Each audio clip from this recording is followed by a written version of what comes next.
வெள்ள முடிய பத்தி கவலையே படாத என் ஹஸ்பண்ட் வீட்டுல 60ஆம் கல்யாணம் ரொம்ப ஃபீல் பண்ண ஆரம்பிச்சிட்டாருங்க.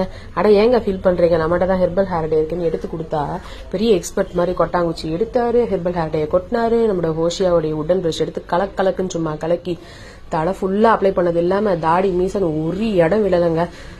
ஃபுல்லா அப்ளை பண்ணிட்டு ஒரு அரை மணி நேரம் கழிச்சு வந்து பார்த்தா சும்மா முடி பாத்தீங்கன்னா கருன்னு சூப்பரா இருந்தது. கல்யாணத்துக்கு வேற போனா எல்லாரும் 10 வயசு குறைஞ்சாப்புல இருக்கீங்க அப்படின்னதும் அவரோட சந்தோஷம் தாங்க முடியல. ஏற்கனவே கண்ணாடி முன்னாடி நின்று அப்படி பாக்குறதுன்னு இப்படி பாக்குறதுன்னு இருந்தாரு. அப்புறம் நான் சும்மா இருப்பேனா, நானும் ஒரு பிரஷும் கொட்டாங்குச்சியும் எடுத்து கிளம்ப ஆரம்பிச்சிட்டேன். அதை அடுத்த வீடியோல போடுறேன் நான் எப்படி அடிச்சேன்றத. அது மட்டும் இல்லைங்க, இன்னொரு முக்கியமான விஷயம் என்னன்னு பாத்தீங்கன்னா, இந்த ஹேர் டை யூஸ் பண்ணிட்டு 10 நாள் கழிச்சு பாத்தீங்கன்னா அந்த ஸ்டே அப்படியே இருக்குங்க. So chemical free hair dye உங்களுக்கு வேணும் அப்படின்னா நம்ம ஹோஷியாவோட இன்ஸ்டாகிராம் வெப்சைட் இல்லைனா வாட்ஸ்அப்ல ஆர்டர் பண்ணி யூஸ் பண்ணி பார்த்துட்டு சொல்லுங்க. ஒரு 10 நாளுக்கு அப்புறமா ரிசல்ட்டையும் நான் அதில் ஷேர் பண்றேன் பாருங்க. பாய் பாய்.